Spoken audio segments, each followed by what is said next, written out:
So before we get to this issue of the history of hip hop and its origins in the Bronx, we have to deal with this elephant in the room that is really trying to paint this picture that hip hop actually starts in the South in the 1930s.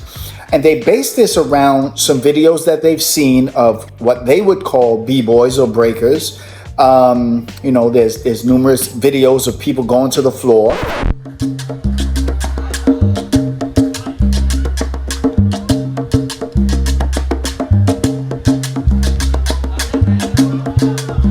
We already had a large community with us. Once we left the gang movement, I had a large following already from the street gangs. So they just followed me to wherever I was going and where I was taking it. So when we started, it was basically for the Black and Latino community. But as we started going down into the late 70s, early 80s, that's when I knew once we started making recordings and we took it downtown to the Mud Club, the Negril, the Roxy, that a lot of people was going to get involved from other different cultures and races. That's when a lot of the punk rockers started coming up, hanging with us in the South Bronx and partying among Black and Latinos, where everybody thought it was going to be some type of racial violence and this and that. But as Uncle George Clinton said, one nation under the groove, and that's all the people was worrying about. For the hip-hop culture, it started in the Black and Latino community, but it was always, the music was always colorless.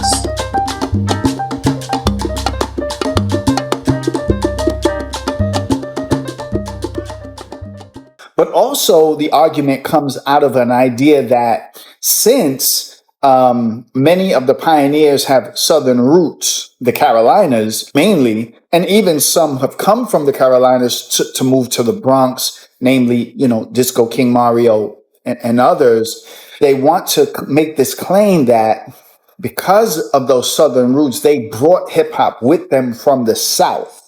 That it's not a Bronx thing, it's a Southern thing. Why do you feel that the Bronx is the home of hip hop? Well, first of all, it's not a question of why I feel it. That is the fact. It is. Plain and simple. I was there, so I know. All right? I'm a B-boy from 1974 up. Okay, the end of 74 figure. Beginning of 75, my first year of high school. And I was going to Kool Herc parties, sneaking around, got plenty of beatings. I was already my baby spade era, So I know for a fact it started in the Bronx. So now, I traveled to other boroughs and I had family from down south. I can tell you, if you ask people who were from the South, who had relatives up here and visited, they will tell you the same thing. Okay? They will tell you the same thing. Because, the South, they were considered, we used to use the term Bamas and things like that. They wore skips. They really didn't start getting into all the Nikes and everything else until the video era started. And they were seeing the styles that were in New York. Absolutely. Okay. Absolutely. And of course, people who were merchants started getting those styles like Nike sneakers and all that other stuff and started opening stores in the South that sold that apparel. And so now you started seeing people from down South who were wearing a lot of the apparel that you saw up north. But so back in those days, that wasn't the case. So when you hear people say, we'll jump around, but when you hear people say, because we're here, that many of the pioneers were from the South, so therefore, what pioneers? Like they'll mention Mario, Mario was the only one, and he came and adopted Bronx culture.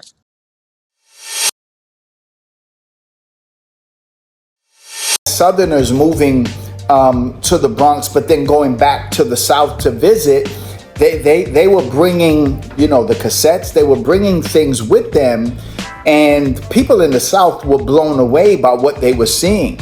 They weren't doing anything that the Bronx was doing. They weren't DJing with the breaks. They definitely weren't b-boying in the South in the 1970s. So you mean to tell me it begins in the 30s and then it just died out and you never see it again until you get to the Bronx? I want to show you a brief clip from the Mills Brothers called Caravan, and just want to see, this is what they believe is b-boying in the South in the 1930s. Check this out.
Now let's look at some of the MCs or the rhyming that happens in the South and see, does it come from the Bronx or does it come from the South?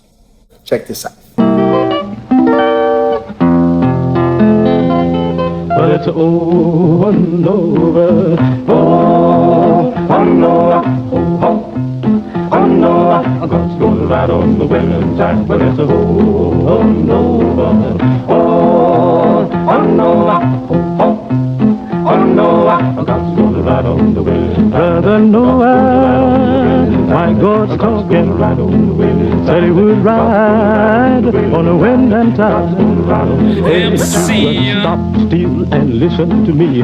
God walked down to the brandy sea. He declared that the aim was to send a man, and then he decided to destroy the land. He spoke to Noah. Noah stopped. He said, Noah, I want you to build me an ark. I want you to build it 3 cubits long. I want you to build it big and strong. I want it 50 high and 50 wide, so it will stand the wind and tide. It's oh Noah, oh Noah, oh Noah. I got to go to ride on the wind and tide. But I want you to notice the difference between that, which is just simply rhyming. It's rhyming. It's not MCing. That is that radio style rhyming. This is what MCing sounded like in the Bronx. And there's a big difference. Check this out.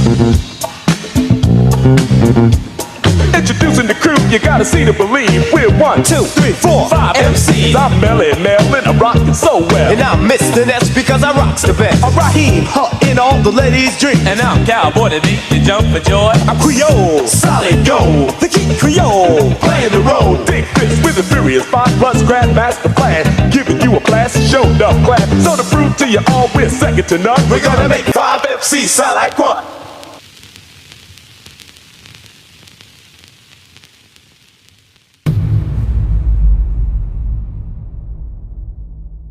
So as we segue into now, let's continue the origin story and let's talk about the gangs.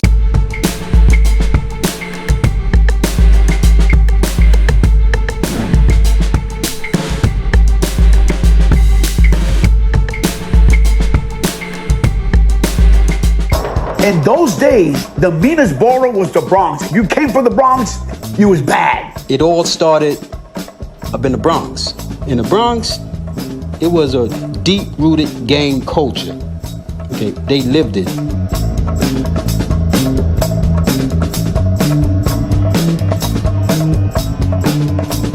There was 101 gangs in the Bronx, so take your pick. Black assassins, peacemakers. Roman kings.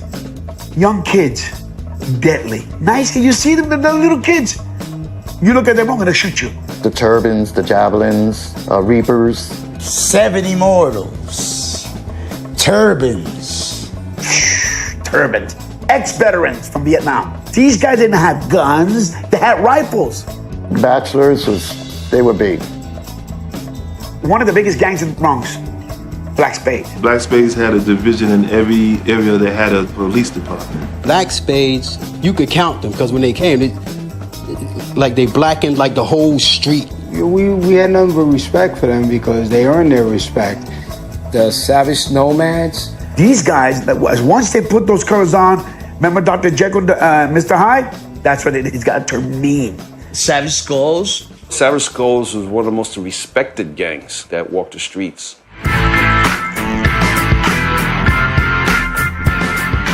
Like it was gangs in the North Bronx also, and they were predominantly white gangs, right? And they was just as vicious as gangs in Central Harlem and the South Bronx. You had like gangs like the War Pigs, the Aliens, White Lightning, Junior KKK, Grateful Dead, and these guys were like a lot of guys, right? Famous Golden Guineas. Well, the Golden Guineas, I would have to say, they were the baddest white boys on the block. They weren't taking no crap from nobody as far as they were concerned, and we had to give them their respect. Like 181st, 182nd, and that was like the cutoff right there. Yo, dude, if we went up to like Fordham Road, it was on. We had guns, but we didn't have guns like they had guns. But these guys had transportation, they have the weaponry, and they have the balls.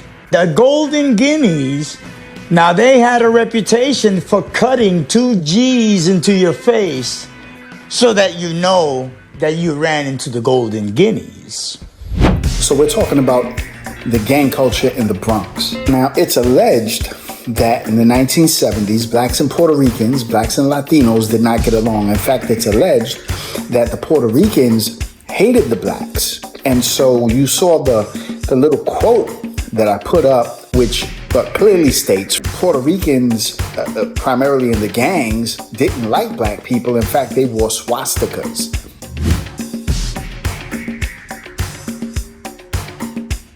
So let's speak to that climate of the 1970s in the Bronx. You have to understand, you just saw the clips. It was heavily influenced by gangs. And so you just could not travel to different neighborhoods. But within these street families, within these gangs, there were gangs that had both blacks and Puerto Ricans within the gangs. Let's speak briefly to the issue with the swastikas. What was the swastika? And were the Puerto Ricans the only ones wearing the swastika? The answer to that question is absolutely not. The swastika was worn by the Puerto Ricans, the blacks, the white gangs. It was a menacing symbol. That's it. It's part of gang culture. It was not the Puerto Ricans were wearing it because they were racist and they had a white agenda against black gangs. That is foolish. When you talk to gang members from the 1970s, outlaws, they will tell you the meaning of the swastika. It was a menacing symbol. It was reserved for those who were considered the enforcers of the gang. They were known as the Gestapos. They were the ones that would enforce punishment. So they wore the Gestapo symbol. But you had Black Spades that had the Gestapos and the swastika symbols, and you had white gangs that had it. So it was not a racial issue in the Bronx like that in the 70s. Now, listen, were there people, both Puerto Rican, black and white, who just didn't like each other? It was really the older generation that kind of had this, you stay away from them, you stay away from them. The younger generation of the 1970s were rocking together. And New York City is probably the only place that you really saw that kind of unity. You didn't see that around the country. Okay, so when we talk about the Bronx in the 1970s and the gang culture, you have to understand what you're talking about, because it's out of the gang culture now that we have those cultural elements. And so this is important to really understand that within those families, you had DJs, you had B-boys, and you had MCs. And it comes out of the gang culture of the 1970s.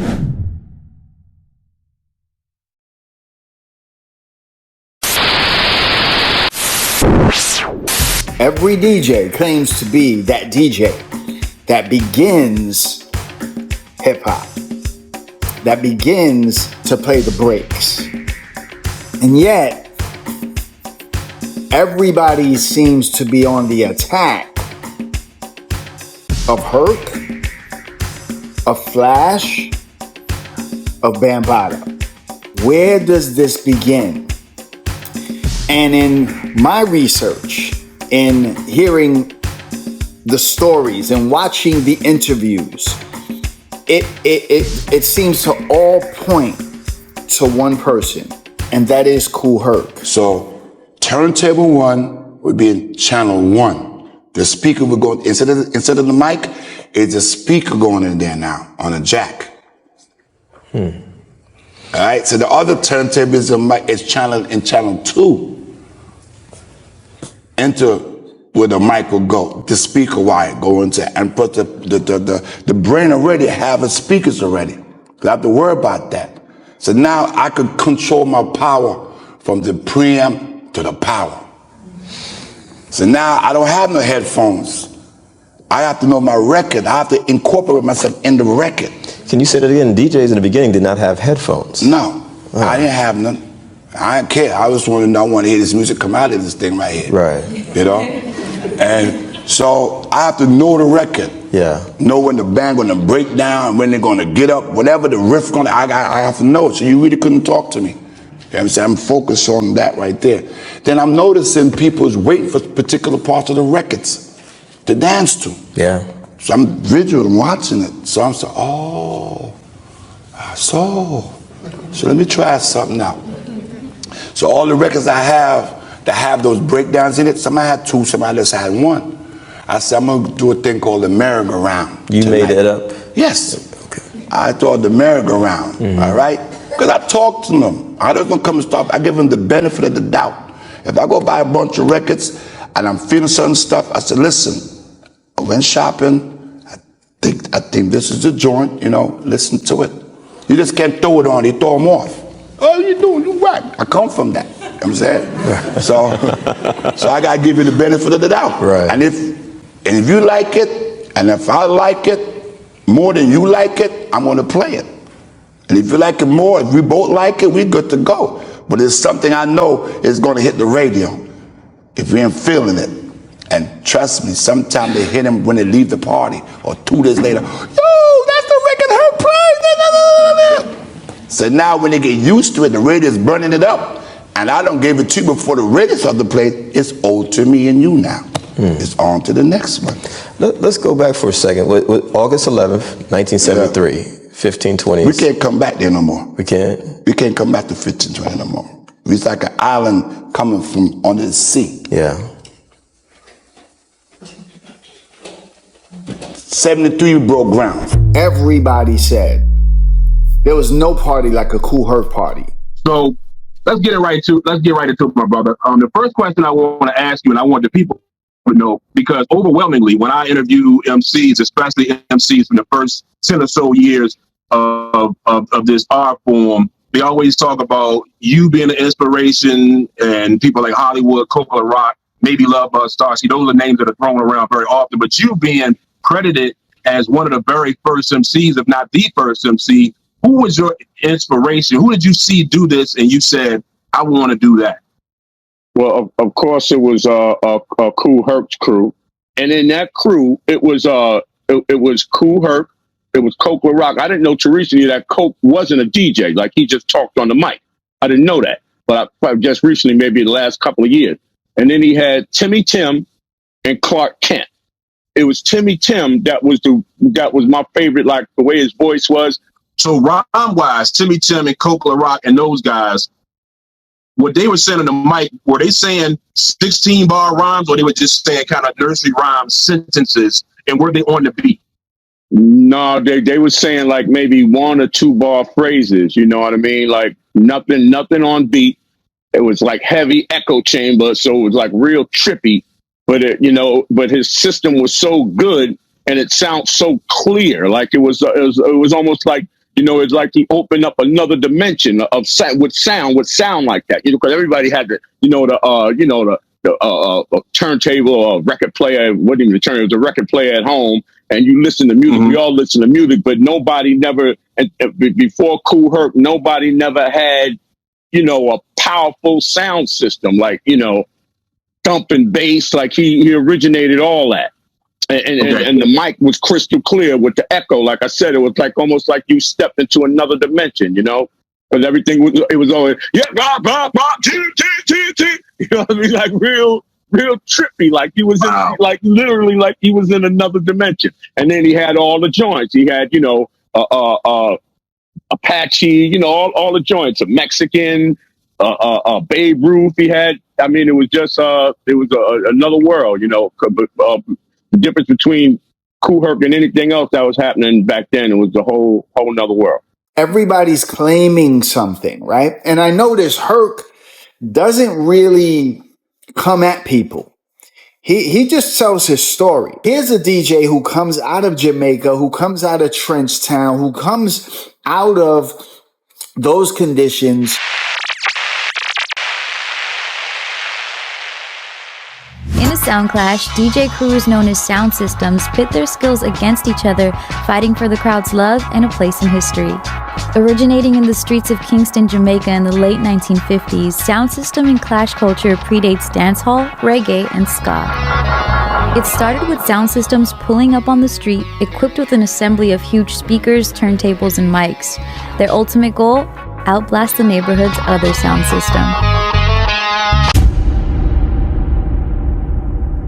In 77, Wiz, he goes and he starts, and sets up a battle against Bambaataa. Now, it wasn't me, because Wiz is always the one like, yo, let's go battle them, Let's go get them. Let's go battle them.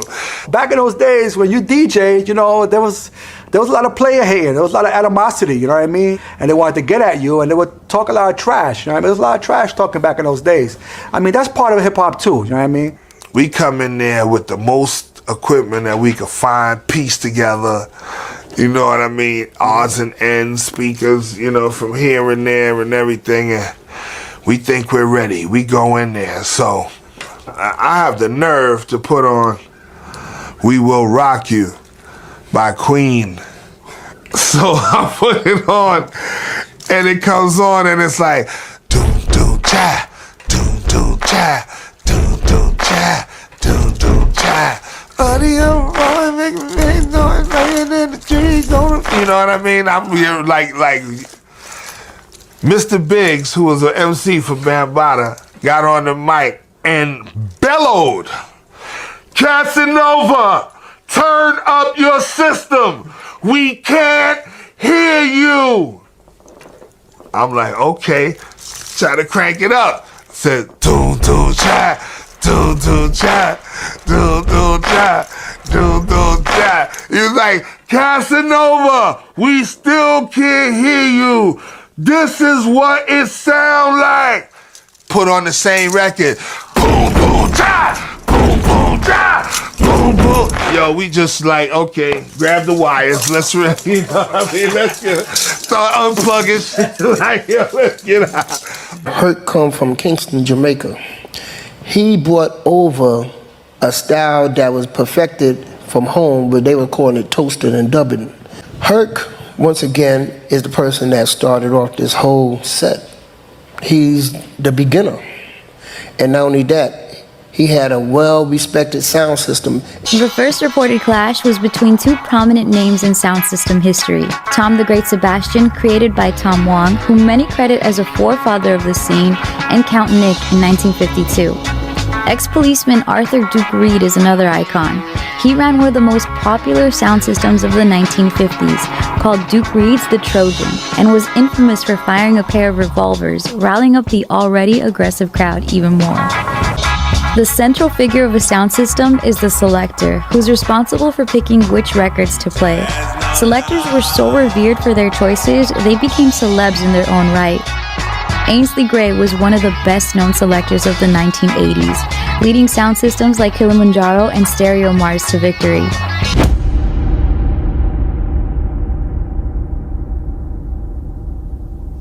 Jamaica's influence spread, with a vibrant sound clash scene developing in the UK starting in the 1960s as Jamaicans emigrated to the area, culture in hand.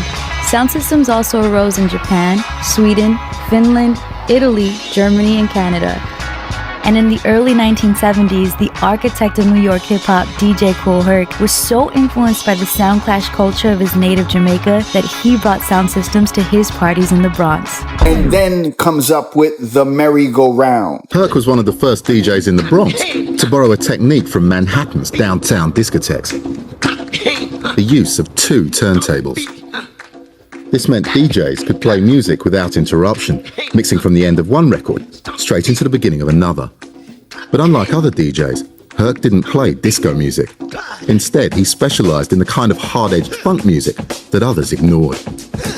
Yeah, I remember going to the Herc parties and just started in the community room, and it grew so big that we couldn't fit in the community room anymore. And music was it was slamming.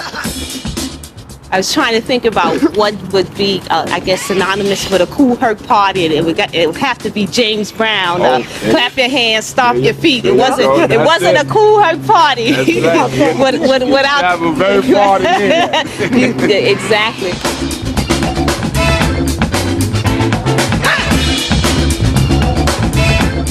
What singled out Herc as a DJ was his keen eye for crowd reaction.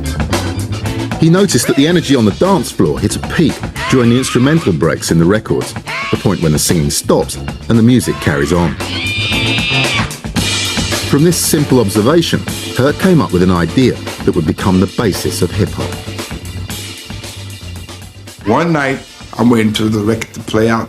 I said, I wonder if I put that to myself. I said, if they're waiting for this particular break and I have a couple more records that's got the same breakup in it, I wonder how would it be if I put them all together.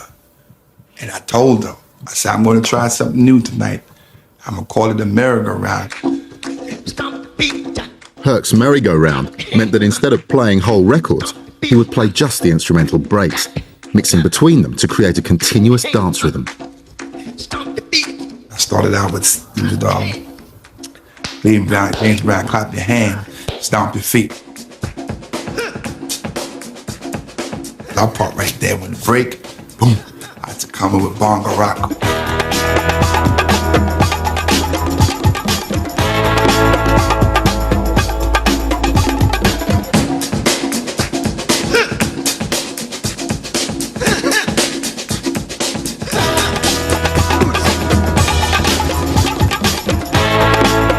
Bongo rock was still no vocals in it, and I would go into Baby Huey, the Mexican.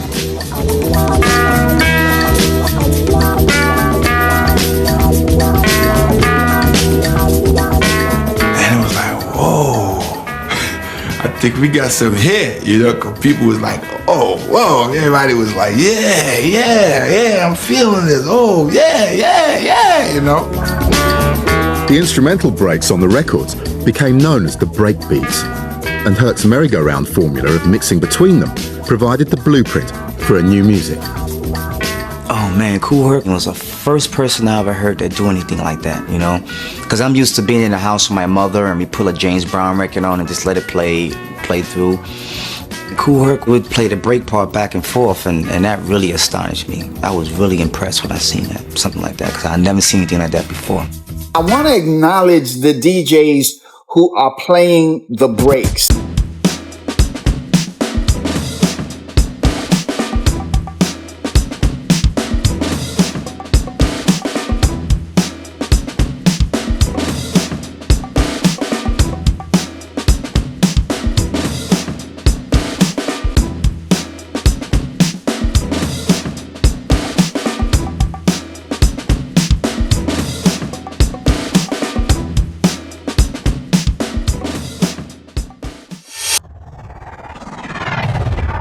So this is really about telling people what the true history of B-boys and the beginnings, and setting the timeline straight and what did and did not happen. And the style, what we like to call burning, you refer to it as rocking. You know what I mean? That's what was taking place late 60s, early 70s, before we started hitting the floor, spinning around. That's right. You know, that wasn't occurring yet. And burning was more of a freestyle kind of a thing. It involved a lot of showing up the other person, embarrassing them. You know, you mush them in the face, you do all kinds of stuff. A lot of style, a lot of comical stuff with it. All right, but we weren't hitting the floor yet. So you get a lot of people who are those early cats, like my man Dancing Doug, Derrick Colon. I would say 1974, 75. I first saw it in 75. They might have been doing it in 74, okay?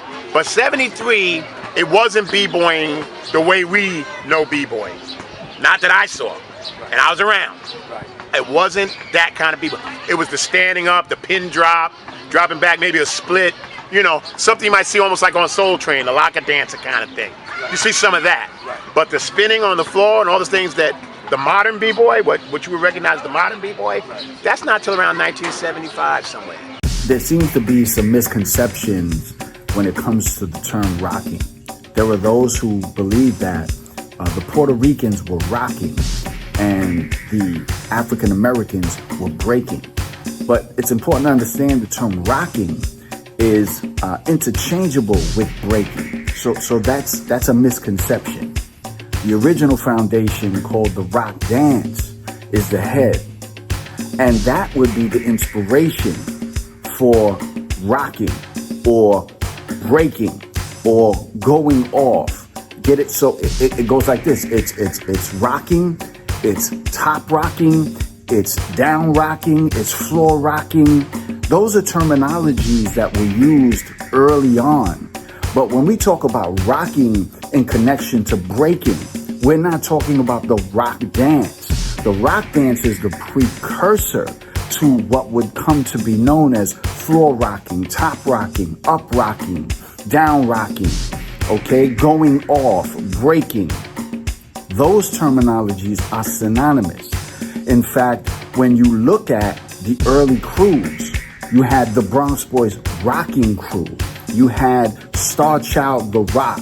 You had the Rockwell Association. You had the Rocksteady Crew. You had the Dynamic Rockers. Okay, you had Scrambling Feet Rockers. This is paying homage to the original dance that was called rock. There is a connection. But when we talk about rocking, we're talking about breaking. This is not a separate dance that only happens up top. It starts up top, and then it goes from top rocking to down rocking or floor rocking. There's a recent documentary that just came out called Breaking on the One. And the opening scene is a police officer, and he talks about how he arrests a bunch of kids that were in this, circle, and he really didn't know what was going on. And so he arrests them. And when he, starts to try to investigate what was happening, he kept hearing them say, "We were just rocking. We were just rocking." And he says, I'm trying to find the rocks that they're talking about. You see, so that term rocking is interchangeable with breaking, but the foundation of all of this comes from the rock dance. Party people, can yo get funky? Suicide and folks, can yo get funky? The Zulu Nation, can yo get funky? Yeah, just hit me. Going way back, the New York City B-Boy timeline. Hip-hop culture is from the Bronx. In its formative years, DJs extended the breakdown. That dance style we did to those extended breakdowns was known as breaking. Those that got down to the breaks were called B-Boys. This was the birth of hip-hop culture as we know it. In this episode, we will examine the earliest B-Boy footage we can find of New York City B-Boys that can be objectively presented within the hip-hop context and trace a B-Boy lineage to their teachers and mentors in breaking until we can't go back any further. Sit back, relax, and enjoy.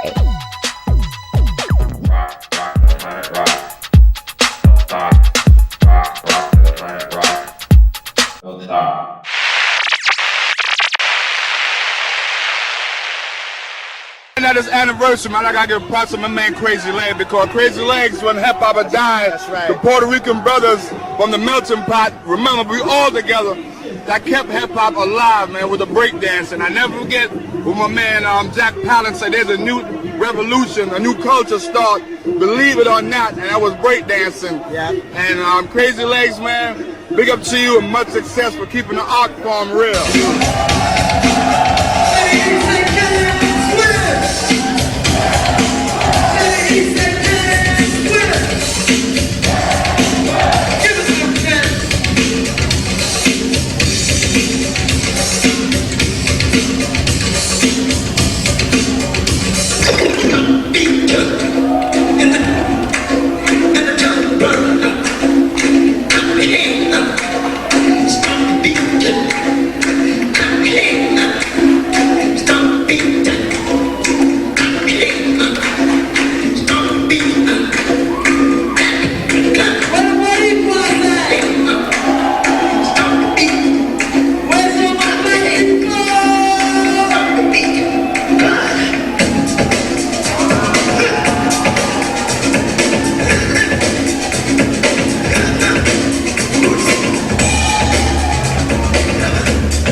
I'd like to say thank you for coming out to the 15th anniversary, which the original name was the B-Boy Masters Pro-Am.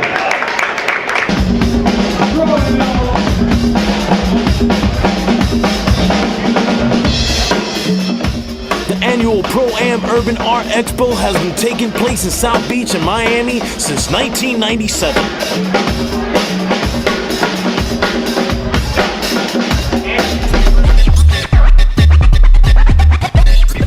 Legs, DJ Trails, Zulu Gremlin, Kenny Swift from the Rocksteady crew, and a whole lot of other soldiers and founding members of the hip-hop culture here in South Florida.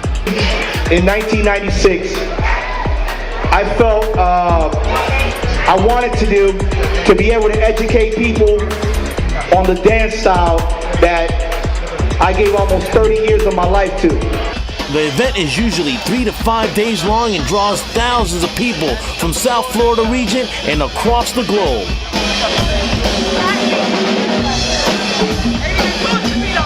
Some participants come from Europe, Asia, Latin America, and the Caribbeans.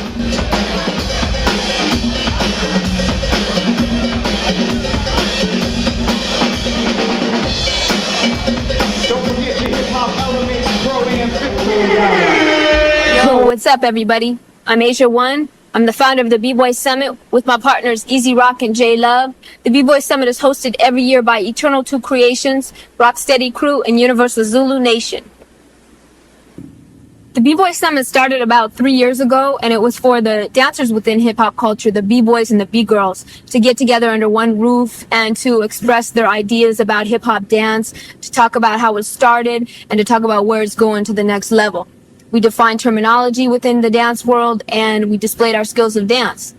And throughout the years, the B-Boy Summit has encompassed the graffiti artists, the DJs, the MCs, to make it an entire hip-hop family. We all come together every year just in support of the culture. It's a free event, not for profit, and we all get together and express our views and our ideas. It's important to have different pioneers come to the summit who have set the pace and had an integral part in the foundation of hip-hop culture.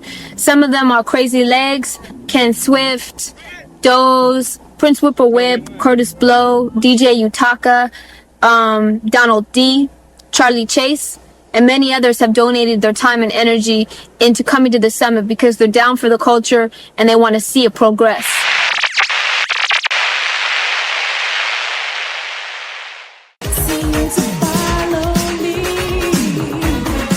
Rock Rocket, Gino, hey, come on.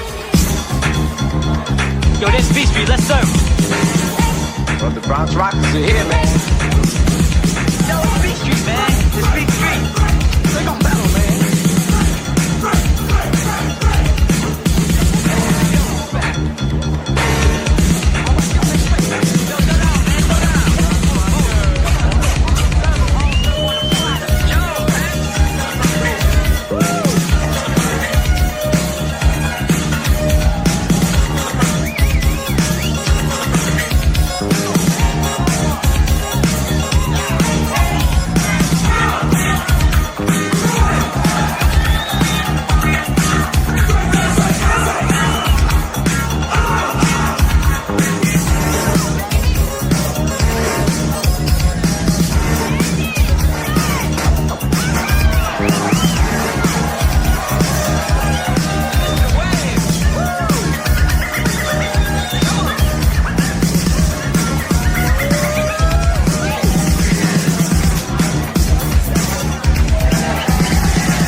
Living up the L, wanna rock so well. Sending all the black girls to the hotel. Say AT, ha, ha, AT, ha, ha, AT, ha, ha, AT, ha, ha, AT, ha, ha. Back to this song, oh boy. Get on the mic, go to Rascal.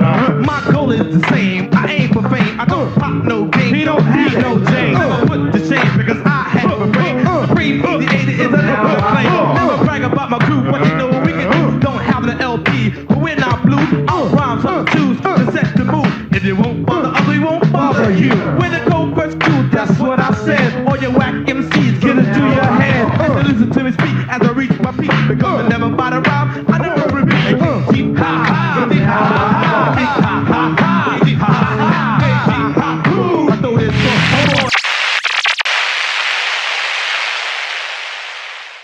Here's an image of a trophy, the Best B-Boy 1978, won by track 2 of the legendary star child Cholly Rock, in which he shared this trophy with his partner, Spy. Here's a famous battle in 1977 between the Zulu Kings and the Shaka Zulus. This takes place at Junior High School 123, and many of the Shaka Zulus were Latino.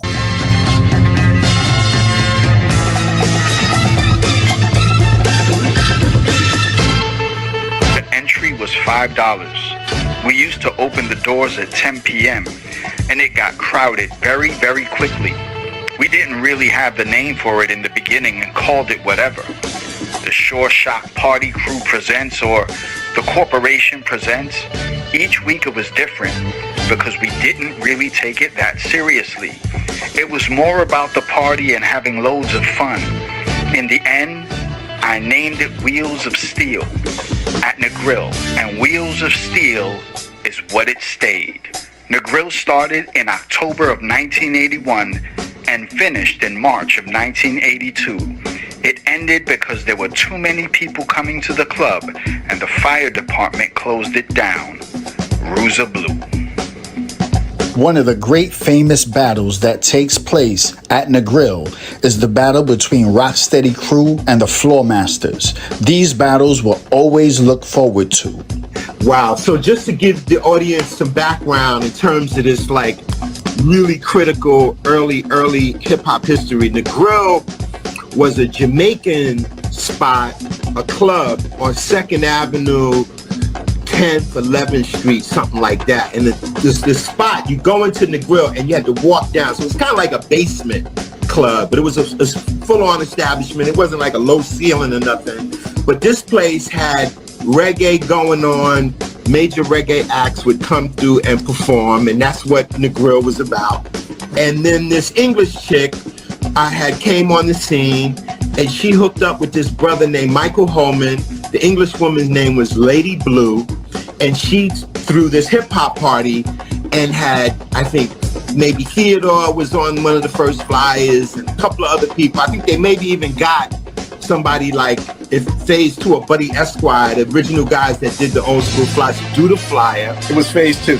Phase 2, rest in peace, who recently passed away a few years ago.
Was covered by National Geographic. It was came out in the front page of Metro section in the New York Times.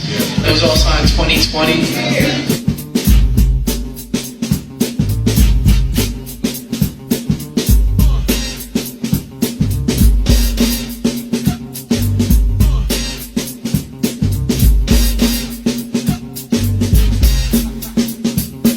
And they showed it on Channel 7, ABC News. I just remember seeing legs on the news, and I was like, oh, that, you know, like that's legs.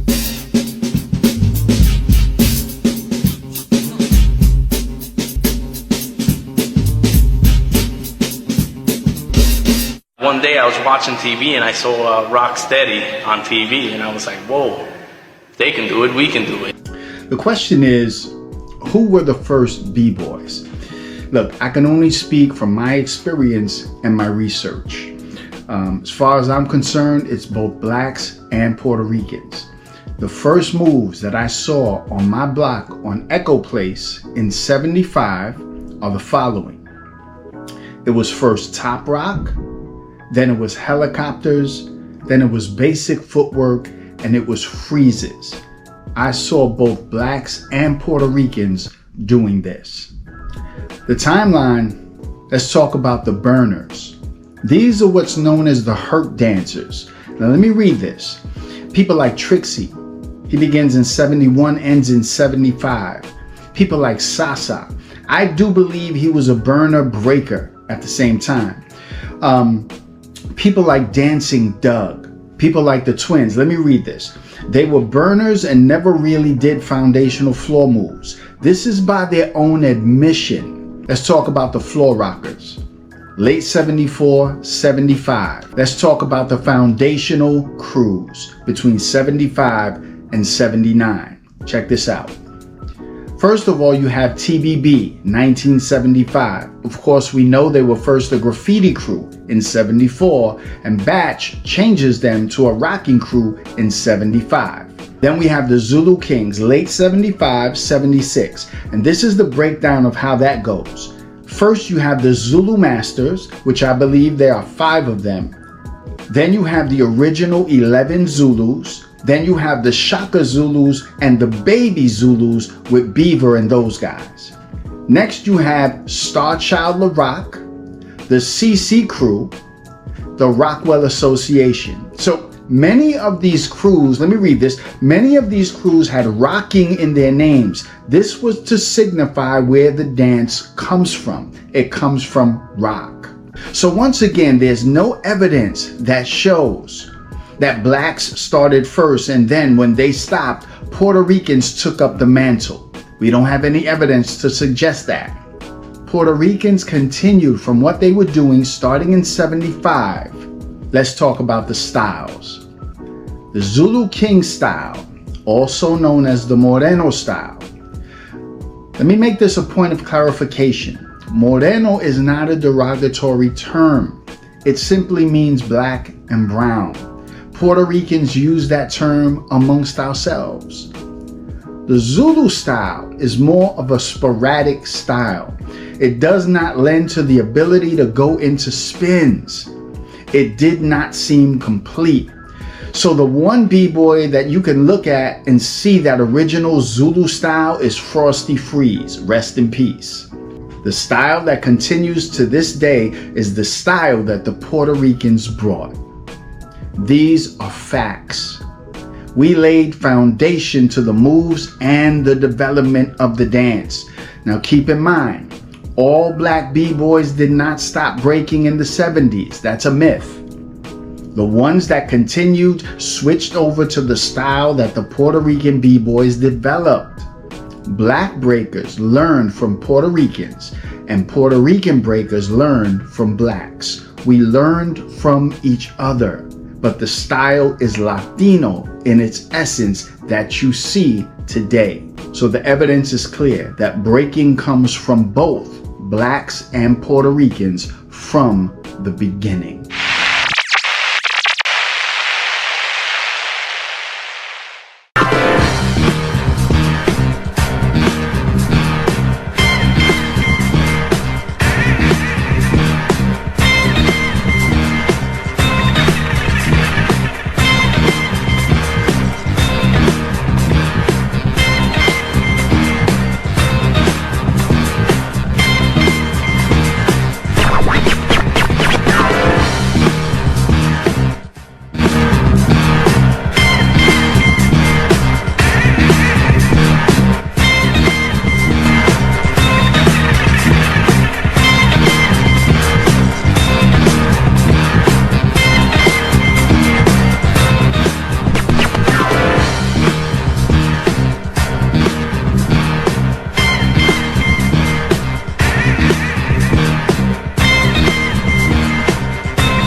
When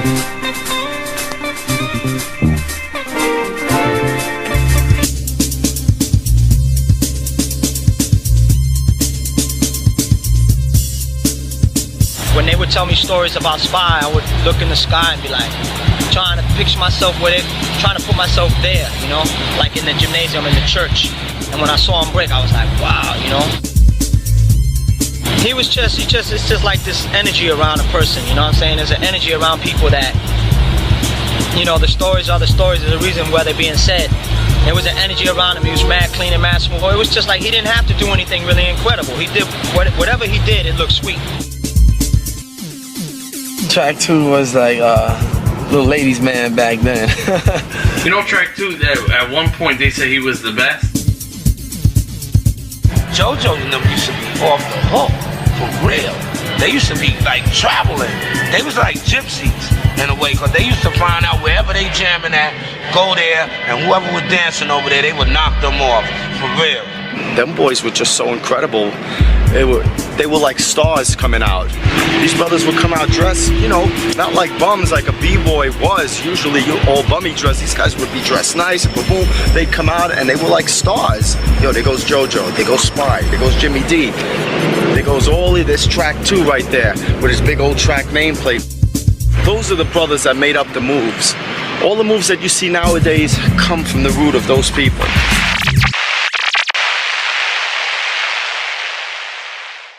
Yeah, just hit me. So what we have seen from the 90s to the 80s to the 70s, that all of the moves that we see come from the foundational B-boy crews. Thank you for watching. Time to chase your dreams about the seats, make your body sway, socialize, get down, let your soul lead the way, shake it now, go ladies, it's a living dream, love, life, live, come play the game, our world is free, do it to one but free.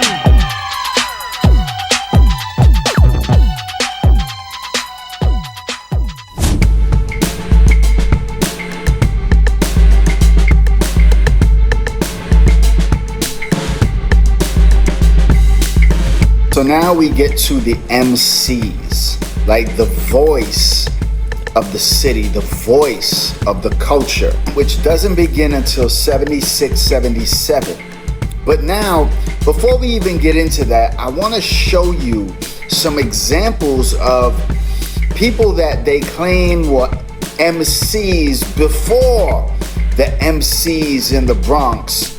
Yeah, he the Kool swing. Just about ready to do that thing. I don't want no tears, I don't want no lies. Above all, I don't want no alibis. This judge is hip, and that ain't all. He'll give you time if you're big or small. Fall in line, or this coat is neat. Peace, brother. Pick up the gun, pick up the gun. Everyone stop and pick up. Fab Five Freddy told me everybody's fly. DJ spinning, I said, my. Flash is fast, flash is cool. Francois, c'est pas flash ain't no do.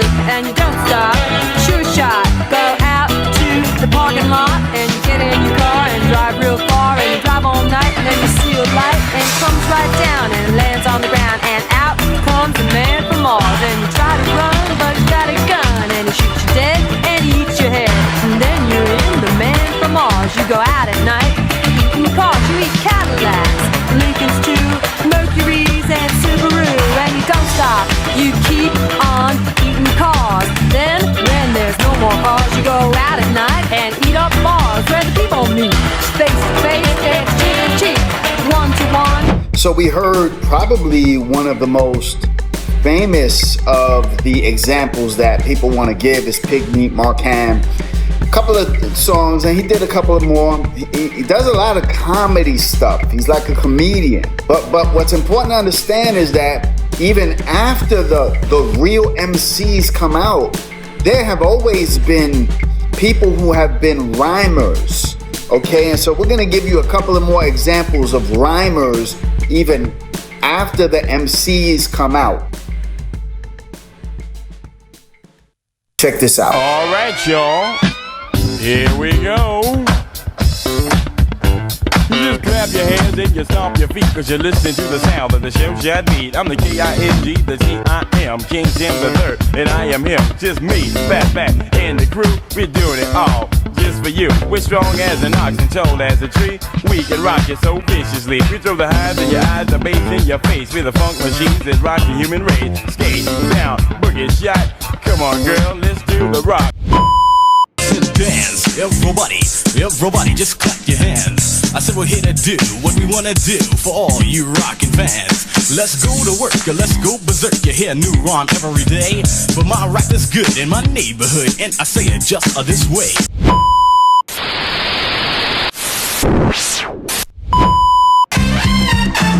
We don't care if your age is 10 or if you're a senior citizen, because we got a beat that just won't end. So you better get ready to rock, my friend. You see, we got some news that you can use, and off of that you can't refuse. We're giving up, honey, and you got to come, because you're the one. Melle Mel is potent, super high powered to make the other MCs feel deflowered. Taught all the MCs, the birds and the bees, but they still can't get no young lady. But I'm the legend in leather, the lord of the rhyme. If you can't see that, you must be blind. I always wear black and I always will, cause I'm dressing for your funeral.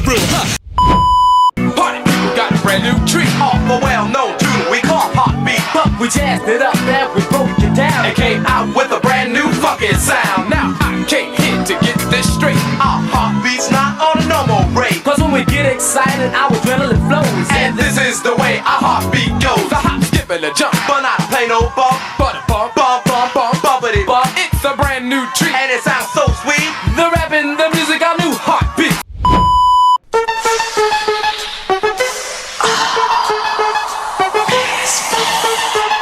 Well, I'll be back for more. They here, D.O.B. Tito, Mike C, hey girl, Peso, B.L.B. Rockin' it, yes he is rockin' it. Tito rockin' it, yes he is rockin' it. Mike C rockin' it, yes he is rockin' it. Peso rockin' it, yes he is rockin' it. We're all rockin' it, you should be rockin' it, rockin' it, rockin' it. We're the disco king, call me Machine. Rapping through the river with the greatest of ease. Well, my name is Jimmy Mac and I'm back to black, and I owe your mama see this work bone out your back. Girl, I'm a Mr. Chick and you'll be amazed, cause my rap is real sharp like a razor blade. Well, my name is Julio and I'm on the go, and together we do it in stereo. It's the joint. We're gonna prove to the world that we're for real. We're gonna prove to everybody we know the real deal. We got golden voices and hearts of steel, because the 5 MCs, it got to be real. We wanna hear the party people yell Sugar Hill. So what's the deal? Sugar Hill. So what's the deal? Sugar Hill. Ooh.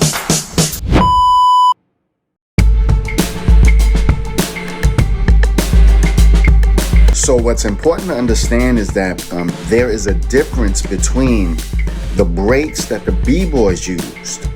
Okay, this is Apache, this is Yellow Sunshine, this is the Mardi Gras, this is Just Begun, that the B-boys use that are much different than the breaks that the MCs use. The MCs don't come until 76, 77. Okay, and Grandmaster Flash is the one that sort of has to set the stage for the MCs, and he hasn't done that yet with the quick mix theory. In fact, let's listen to what he says regarding that. Because you got to understand, during this time period, talking to the beat of music did not exist yet. Right. Not yet. I hadn't perfected the quick mix theory yet, where the body of music was a bed for a human being to speak on. I was still in the perfecting aspect of it during this period of time. So we can see that the MCs now would have their own set of breaks. Now let's be clear. These breaks were interchangeable. Like the B-boys could break to Apache, but the MCs could also MC to Apache. So a lot of these breaks were interchangeable, right? But there were certain breaks that the MCs used that the B-boys did not use, okay? But all of this, the collection, makes up the breaks that were used in hip hop culture. It's important to understand that. Let's take a listen to some of the breaks that were used by the MCs. Check this out.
When I was a young boy growing in Philly, I was sort of easy going. I was really a silly guy. Used to mess around. I was kind of a class clown. I hate to see you frown. Hate to see people down. Cause I like when fun flows like a faucet. But sometimes some guys mistake it for softness. But I ain't no silly sap sucker singing softy. When push come to shove, better back up off me.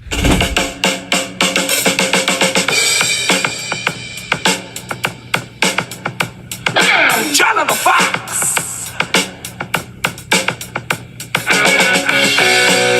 He called to Jimmy the Weed.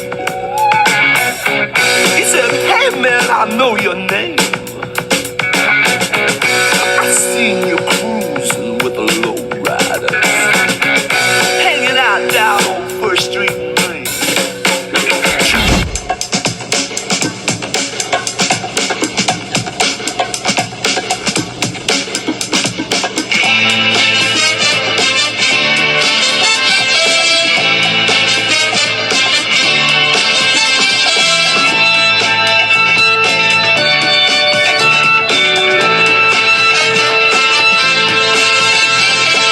Rock and roll.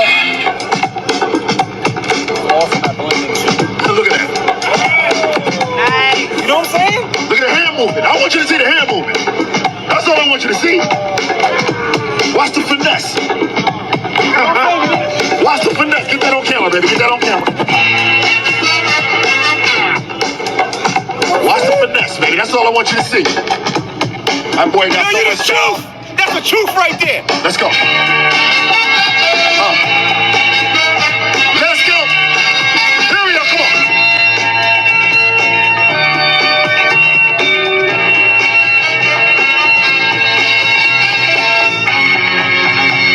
You know what I'm saying? That's how you sound like this looking, right? You're going back and forth. You hear him?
Sha-na-na. Italian, Caucasian, Japanese, Spanish, Indian, Negro, Vietnamese, MCs, disc jockeys to all the fly kids and the young ladies. Introducing the crew, you gotta see to believe. We're 1, 2, 3, 4, 5 MCs. I'm Melle Mel and I'm rocking so well. And I'm Mr. Ness because I rock the best. I'm Raheem in all the ladies' dreams. And I'm Cowboy to make you jump for joy. I'm Creole, solid gold. The King Creole, playing the role. Big Fist with the Furious 5 plus Grandmaster Flash, giving you a blast and show enough class. So to prove to you all we're second to none, we're gonna make 5 MCs sound like one.